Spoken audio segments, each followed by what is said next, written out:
నేను ప్రేమిస్తాను. నన్ను వెతుకువారు నన్ను కనుగొంటారు.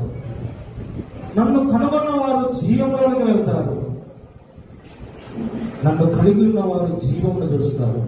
జ్ఞానం అంటుంది నా కంఠ స్వరము, నా కంఠ స్వరము మీకు వినిపిస్తాను. ఈ ప్రధాన శిల్పి అయి సృష్టికి ముందే దేవుడితో పాటు దేవుడిలో ఉన్న ఆ జ్ఞానము పేరే ప్రభు అయిన యేసుక్రీస్తు. ప్రభు అయిన యేసుక్రీస్తు ఆయన అంటున్నాడు, నా మాట ఆలకించండి.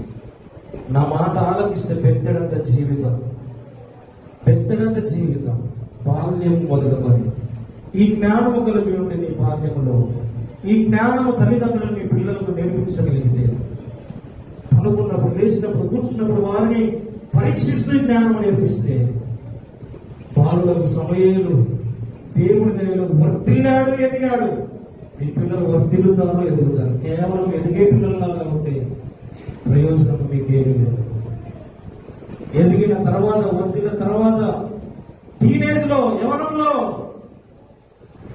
ఈ జ్ఞానం నువ్వు కాపాడుకోగలిగితే యోసేపులాగా ఉంటావు, దావీదులాగా ఉంటావు. మందిరంలో ఒకలాగా, బయట ఒకలాగా, స్నేహితుల దగ్గర ఒకలాగా, ఇంట్లో ఒకలాగా, తల్లిదండ్రుల ముందు ఒకలాగా, బయట ఒకలాగా ఉండే యవనస్తులు జాగ్రత్త,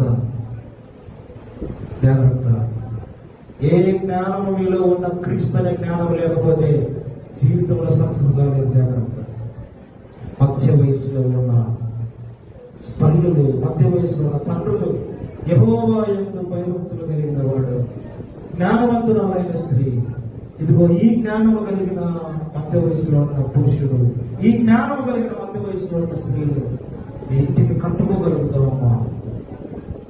నీ పిల్లలను ఆశీర్వాదం నడిపించుకోగలుగుతావయ్యా. నీ భార్యను సంతోష పెట్టగలుగుతావు, నీ పిల్లలను సంతోష పెట్టగలుగుతావు.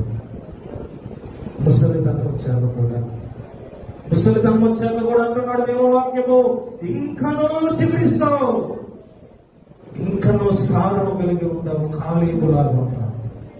40 సంవత్సరాల వయసులో ఉన్న బలమే 80 సంవత్సరాల వయసులో ఇంకనూ దేవుడు కొరకుంది నాకు. కారణం తనలో ఉన్న ప్రభు యేసుక్రీస్తు జ్ఞానము. దానియేలులో ఎంత స్పష్టంగా మాట్లాడుతుంటే, బాల్యం అయిపోయిన వారు, యవనం అయిపోయిన వారు, మధ్య వయసులో ఉన్న వారు ఆలోచించండి. ఆ వయసులో ఉండి యవనంలో ఉన్న పిల్లలు ఉన్నవారు ఆలోచించండి. ఆ వయసులో ఉండి బాల్యంలో ఉన్న పిల్లలు ఉన్నవారు ఆలోచించండి.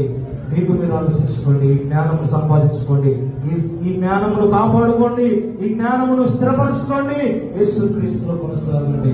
వినిపించు